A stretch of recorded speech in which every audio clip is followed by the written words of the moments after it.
All right. Hello, everyone. This is Jakun.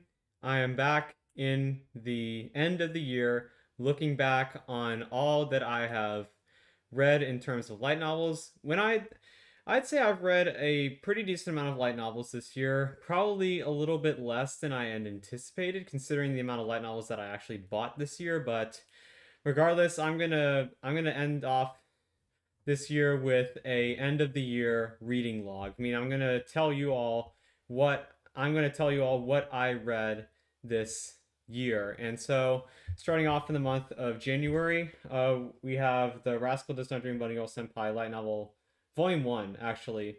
I bought this novel, I think, in the summer of last year, but I did not get around to reading it until like the beginning of January around New Year's Day because that's when I started rewatching the anime a bit. And I genuinely enjoyed the light novel. I mean, the light novel had there wasn't too much that the anime had left out from the light novel, but I still really enjoyed the light novel's experience considering that I'm a bookworm myself. So as a bookworm, I genuinely enjoyed this novel, and I personally do love Mai's arc in the light novel. Next, I have Classroom of the Elite Volume 7. This is actually my second copy of Volume 7 that I actually own now because I the original translation came out in January, so I pre-ordered it and bought it and got it in January. I read it then. However, it was realized that not the translators, they're not at fault. The editors for Seven Seas decided to omit paragraphs of information and action from the novel for their own agenda. Seven Seas went out and said this was wrong and issued reprints. The copy that I'm holding right now is a reprint. It's a little bit thicker compared to the first volume that I own. Regardless, this was a banger of a volume. It had a really climactic ending. I really loved how Ayano Koji just revealed himself as this mastermind of manipulation. And I just genuinely think this is a great light novel and that everybody should at least check out the first volume because it's within my top 3 light novels of all time currently. And it's definitely one of my favorite light novels that I've read, especially last year, considering that COVID came around. And then next, I didn't read any light novels in February, but I did read some in March. I did read one in March, the second volume of the Bunny Girl Senpai series.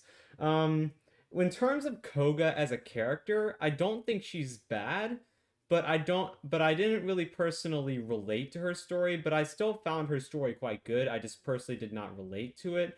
But that's not any criticism towards this volume because I still think this is a good volume. Not as strong as the first arc, as the first volume, but honestly, like it didn't make much of a difference to be honest.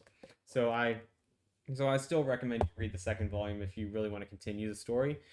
Not, then for the month of April, I'm salty about this. I bought the first volume of Mushoku Tensei, but like with Classroom of the Elite Volume 7, which is right over here, it got a bunch of paragraphs omitted, and there was actually a scene in the light novels that was altered from the original translation, and it did change some of the characterization, which I thought was ridiculous because it really was not true to the original translation. And of course, Seven Seas went out and said this was wrong, and they reissued reprints.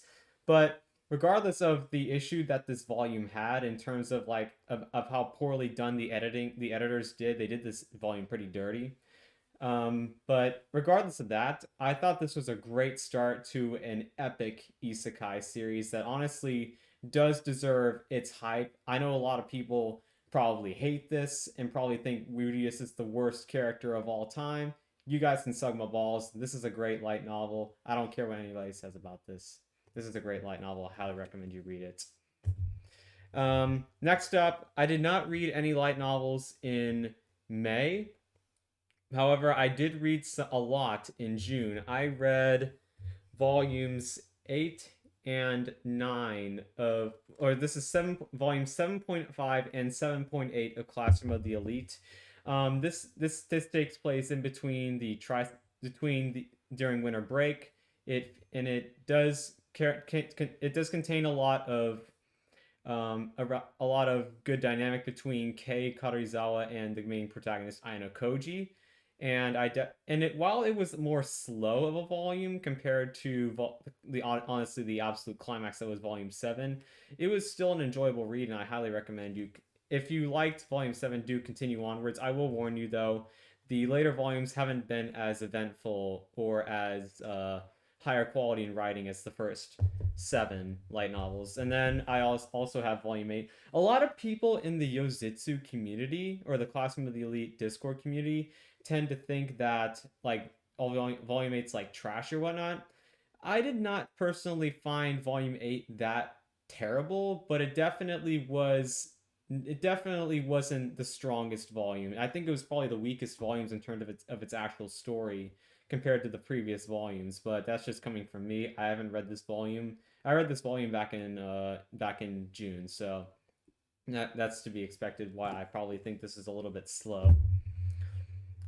Now, for the month of July, I'm extremely excited to tell you guys about this one. So, back in May, I bought volumes 1 to 6 of 86 because I really loved the anime, and I thought that the light novels would be a pretty good investment. So, I read volumes 1 or yeah, of oh, that's actually volume 3.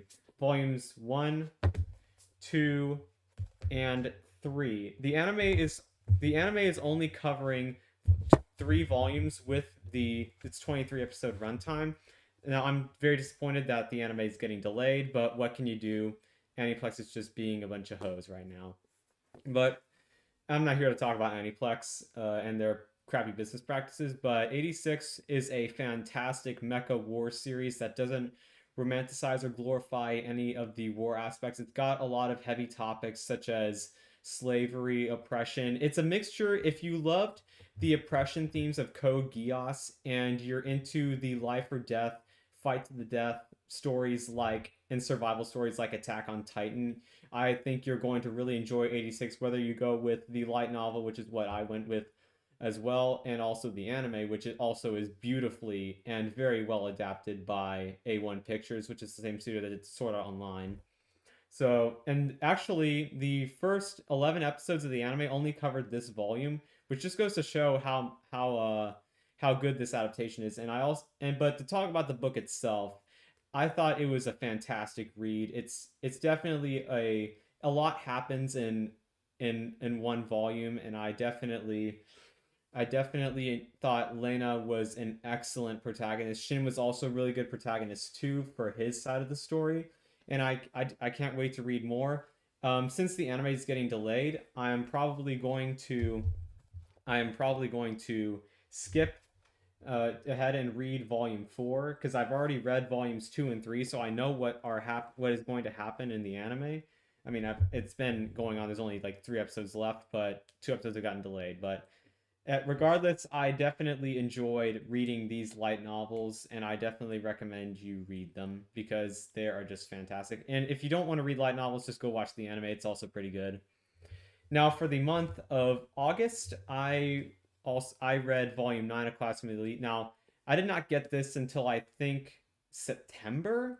I can't remember exactly when I got this light novel, but I had downloaded I had read this on the fan translation because this was not available at the time that I was going to read this. So I haven't read this volume, like this physical copy, but I read the fan translation, and it didn't make much of a difference to be honest. But this was a great backstory. This is a great volume involving the backstory of my favorite classmate lead girl, Ichinose Honami. She was one of my favorite female. She's probably my favorite female character in Classroom of the Elite. I think she's better than Suzune, but that's besides the point. I still thought this was a great volume to explore the past for Honami and why she felt so insecure about her past. So if you're like I said, Classroom Elite, it's one of my favorite light novels of all time, and hopefully I can at least find out the ending of year 1 because I've heard that year 2 has not been very good in terms of writing quality. And now I did not read any light novels in September, October, and November, but I did get back to finishing a light novel that I had gotten in heavy backlog. The Empty Box and Zerath Maria.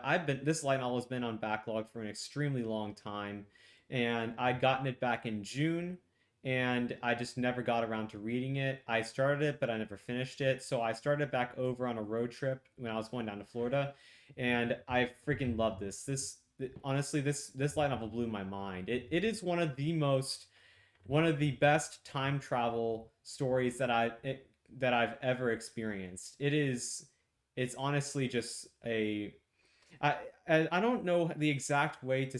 I'm not doing a very good job on selling you on this light novel, but all I can really say about it without spoiling it is that it's a very complex and very yet very. It's a non-linear story, so it's all over the place in terms of like the chronology of the story, but I'd say it's done to its advantage because it's written extremely well for its non-linear story, and I definitely recommend you read it. At least get the first volume a try because it's only like 200 pages. It's not that long of a book, so you can easily bang it out in one day, like I did.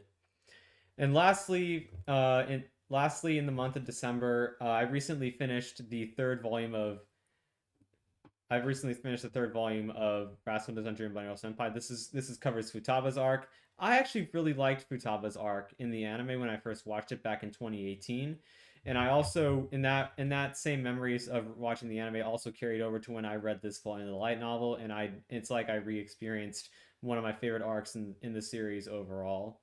So it was a very entertaining read, and I honestly read it pretty quickly, so it didn't take very long to read this at all. And then lastly, to end off the light novel video, I started reading. I picked this volume up. This is the only book that I picked up this month, and that is The Detective's Already Dead. I'm currently reading this. I'm currently at page 38. Um, I don't know exactly how to describe this series without spoiling it, but it's about I'd say it's like one of those refreshing titles. Tried to watch the anime for this, but I wasn't really feeling it, so I decided to try out the light novel, and we'll see how it goes from there. But that's pretty much the end of the video. I'll be recording what I read for manga right after this, so I will see you all in the next video. Bye.